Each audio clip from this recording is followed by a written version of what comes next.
এটা পুরো বাংলাদেশের 18 কোটি মানুষের সাথে, বাংলাদেশের ক্রিকেট আবেগের সাথে, বাংলাদেশের মানুষের সেন্টিমেন্টের সাথে, বাংলাদেশের মানুষের নারীদের প্রতি সম্মানের সাথে বাংলাদেশ ক্রিকেট বোর্ডের প্রতারণা করা। এই প্রতারণার খবর আমি জানানোর জন্য এখানটায় দাঁড়িয়েছি।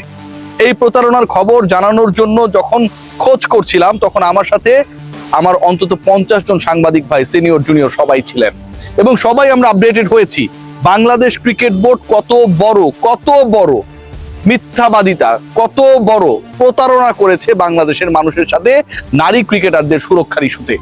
গত 2-3 দিন আগে আপনারা দেখেছেন বিভিন্ন জায়গায় নিউজ এসেছে যে যারা অপরাধী, যে 4-5 জনের নাম এসেছে, প্রত্যেককেই ওএসডি করা হয়েছে। এই নিউজটা আপনারা দেখেছেন না?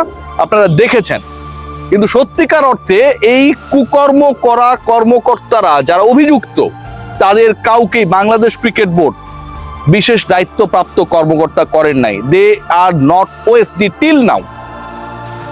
বাংলাদেশ জাতীয় ক্রিকেট দলের নারী ক্রিকেটাররা continuously, not only Jahanara, Aduri, Reshma, আমরা যদি খেয়াল করে দেখি হ্যাপি, এর বাইরে রোমানা, অসংখ্য ক্রিকেটার এবং নারী দলের যে ক্রিকেটাররা, নারীর বয়সভিত্তিক দলের যে ক্রিকেটাররা, সেই ক্রিকেটারদেরকে যারা ম্যানেজ করে, তারা পর্যন্ত ক্রিকেট বোর্ডের শীর্ষ পদে থাকা একজন ডিরেক্টর এগেইনস্টে যখন অভিযোগ আনে, তখন বাংলাদেশ ক্রিকেট বোর্ড সেই পরিচালকের সেই গোপন চিঠিটা লুকিয়ে রাখে, এবং যাদের বিরুদ্ধে অভিযোগ, যারা কবুতর যা যা যা ওই যে থাকে না, চিঠি দিয়ে দেয়, হ্যাঁ, কবুতরের ভূমিকায় ডেভিড বাবুরা, তাদেরকে রক্ষা করে, তাদেরকে আইওয়াশ করার জন্য মিডিয়ায় বলার চেষ্টা করে যে এদেরকে ওএসডি করা হয়েছে।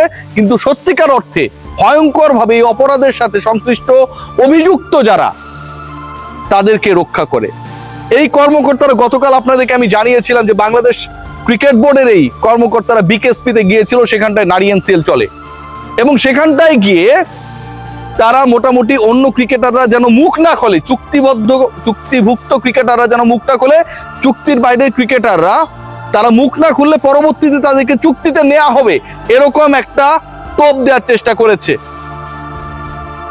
বাংলাদেশ নারী ক্রিকেট দলের অভিযোগ প্রত্যেকটা ক্রিকেটারের, যার বিরুদ্ধে ক্যাপ্টেন নিগার সুলতানা জ্যোতি, তিনি এনসিএল থেকে ছুটি নিয়েছিলেন, আপনারা সবাই জানেন। তিনি শেরপুর থেকে আমার ওই জাহানারা রিপোর্ট প্রকাশের পর দিন চলে এসেছেন, বিকেএসপিতে অবস্থান করছেন। যিনি খেলার কথা না, তিনি বিকেএসপিতে চলে এসেছেন। যার ওএসডি হয়ে বাসায় বসে থাকার কথা, সেই ফায়াজ বাবুরা বাংলাদেশ ক্রিকেট বোর্ডের সুবিধা পেয়ে, বাংলাদেশ ক্রিকেট বোর্ডের আশকারা পেয়ে বাংলাদেশ ক্রীড়া শিক্ষা প্রতিষ্ঠানে বিকেএসপিতে গতকাল সকালে গেছেন। আমার রিপোর্টের পরে ফোন করে তাদেরকে আবার ব্যাগ আনানো হয়েছে। ভাবতে পারেন ক্রিকেট বোর্ড যারা নারী ক্রিকেটারদেরকে যেভাবে হয়রানি করা হয়েছে, যেভাবে অত্যাচার করা হয়েছে, মেন্টাল প্রেসার দেওয়া হয়েছে, সেটার কমিটি করে, একই সাথে এই অভিযুক্তদেরকে আশকারা দেয় Bangladesh cricket board. Bangladesh cricket বোর্ডের প্রেসিডেন্ট বুলবুল ভাই, যিনি 12,000 টাকার বাসায় থাকেন, আবার বারবারই টি শার্টও পরেন, আমি বুঝি না কেমনে এটা কম্বিনেশনটা হয়। সেই তিনি সেপ্টেম্বরে বাংলাদেশ ক্রিকেট বোর্ডের প্রেসিডেন্টের দায়িত্বে ছিলেন। নাজমুল আবেদিন ফাহিমের এগেইনস্টে যখন এই অভিযোগটা আসলো, ভয়ঙ্কর অভিযোগ আসলো, অনৈতিক সুবিধার বিনিময়ে, এক্সচেঞ্জের বিনিময়ে বয়স লুকিয়ে ক্রিকেটারদেরকে সুযোগ করে দেয়া, মিনিস্ট্রি যখন সেই অভিযুক্ত নাজমুল আবেদিন ফাহিমকে করে যে চিঠি পাঠানো হয়েছিল, সেই চিঠি বিসিবিতে ফরওয়ার্ড করে সেপ্টেম্বরেই, বাংলাদেশ ক্রিকেট বোর্ড টোটালি চেপে যায়। সেপ্টেম্বরে পরিচালনা পর্ষদের যারা ছিলেন তারা কিচ্ছু জানতো না, বোর্ডে তোলা হয় নাই। ফাহিমকে বাঁচানোর চেষ্টা কেন করা হবে? তিনি যদি ভালো মানুষ হন, I respect, I pay my salute, but এই যে বাঁচানোর চেষ্টা, চিঠি গোপন করার চেষ্টা, বোর্ড অফ ডিরেক্টরস যারা আগে ছিল তারা জানে না, রাইট নাও ক্রিকেট বোর্ডের যে 25 জন ডিরেক্টর রয়েছেন তারাও কেউ জানে না। আমিনুল ইসলাম বুলবুল সেই চিঠির ব্যাপারে অবগত, কিন্তু সেই চিঠির ব্যাপারে তিনি তার বোর্ডকে জানান নাই কেন? আমি খারাপ মানুষ, এটা ওটা আমি মাইনা নিলাম ভাই, আমি ভালো মানুষ না, কিন্তু বুলবুল ভাই এই চিঠি লুকিয়ে রাখবে কেন? কি কারণে, কি উদ্দেশ্যে, কি স্বার্থে? এটার উত্তর কে দেবে? সেই বুলবুল ভাইরা যখন কমিটি করেন, সেই কমিটিকে, বাংলাদেশ ক্রিকেট বোর্ডের করা কমিটিকে কারো বিশ্বাস করার কোনো ধরনের মিনিমাম কারণ নেই। নাজমুল আবেদিন ফাহিম যিনি ক্রিকেট বোর্ডের পরিচালক তার বিরুদ্ধে অভিযোগ, সেই চিঠি প্রেসিডেন্ট লুকিয়ে রাখেন এবং সেই প্রেসিডেন্টদের করা কমিটি কোনোভাবে বিশ্বাসযোগ্য হতে পারে না। সেই ক্রিকেট বোর্ড যখন জানায় যে এরা বরখাস্ত হয়েছে, বিভিন্ন গণমাধ্যমে সেই রিপোর্টটা এসেছে, দুদিন পরই তারা বিকেএসপিতে চলে যান এবং সত্যিকার অর্থে তাদেরকে কোনো চিঠি সার্ভ করা হয় নাই, তারা শপথই বহাল রয়েছেন। এরকম ভয়ঙ্কর অপরাধীরা যারা অভিযুক্ত, তখন এই ক্রিকেট বোর্ডকে বিশ্বাস করার কোনো জায়গা নেই। যখন ক্যাপ্টেন শেরপুর থেকে বিকেএসপিতে চলে আসে, অভিযোগ রয়েছে জুনিয়র ক্রিকেটারদের মোবাইল তিনি চেক করছেন, কেউ কোনো হোয়াটসঅ্যাপে টেক্সট চালাচালি করেছে কিনা রিয়াসাত ভাই বা অন্য জার্নালিস্টদের সাথে, এই চেকিংটা হয়েছে গত দুদিন রাতের বেলা। সেই ক্রিকেট বোর্ড যখন নিগার সুলতানা জ্যোতিকে স্টপ করতে পারে না, সেই ক্রিকেট বোর্ডকে ট্রাস্ট করার কোনো কারণ নেই। বাংলাদেশ ক্রিকেট বোর্ড যেই কর্মকাণ্ড করছে, যেভাবে চালাচ্ছে, নারীদের ব্যাপারে যেভাবে আইওয়াশ করার চেষ্টা করছে, এটাকে সাপোর্ট করার কোনো কারণ নেই। সবাই এখানে হিউম্যান হওয়ার কেউ চেষ্টা করে নাই। জাহানারা, রোমানা, হ্যাপি, প্রত্যেকটা ক্রিকেটার, টুম্পা, এক এক করে এক একটা ইন্ডিভিজুয়াল যখন এই অভিযোগগুলো দেয়, সরকারের কাছে পর্যন্ত যখন নালিশ যায়, ঠিক তখন বাংলাদেশ ক্রিকেট বোর্ডের এই রোলের কারণটা কি? টপে যিনি রয়েছেন তারও কি সমস্যা রয়েছে? সেই সন্দেহ যদি আপনি আমি করি, এটাতে খুব বেশি অন্যায় হবে? হবে না।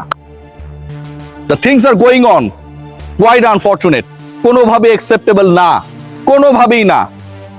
ওএসডির কথা বলে কর্মকর্তাদের বহাল রাখা, সেই কর্মকর্তাদের বিকেএসপিতে পাঠানো, তাদের আবার যখন রিপোর্ট করি ফোন করে ঢাকায় ব্যাক করানো, ক্যাপ্টেনকে আশকারা দেওয়া, পরিচালকের বিরুদ্ধে অভিযোগ, সেই অভিযোগের চিঠি লুকিয়ে রাখা, বোর্ড অফ ডিরেক্টরসদের রাইট রয়েছে তারা পর্যন্ত না জানা, এই ঘটনাগুলো যেভাবে ঘটেছে, এই ঘটনার সুষ্ঠু তদন্ত এবং বিচার হওয়া প্রয়োজন। এবং এই ঘটনার প্রেক্ষিতে অবশ্যই অবশ্যই যে কমিটি করা হবে, সেই কমিটি বিসিবি দ্বারা গৃহীত বাস্তবায়িত কমিটি অ্যাকসেপ্টেবল না, কোনো এন্ডেই না।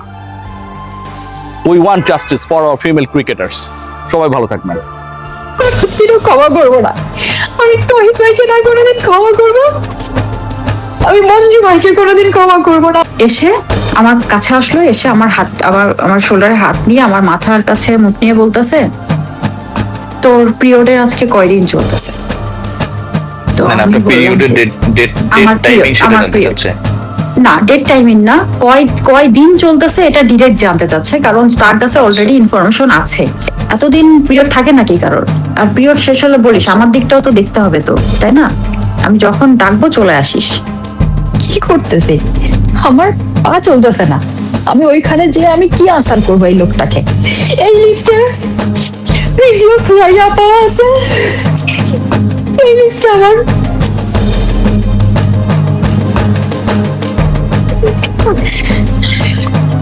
এই লিস্টে আমার ফায়াজ ভাইও আছে। এরা পুরো আমার ক্যারিয়ারটা ধ্বংস করে দিবে।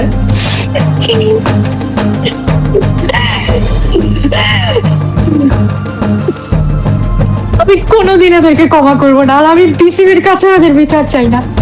আমি আমার আল্লাহর কাছে এদের বিচার দিয়েছি, আল্লাহকে বলছি আমার চোখের সামনে এদের বিচার দেখাবেন।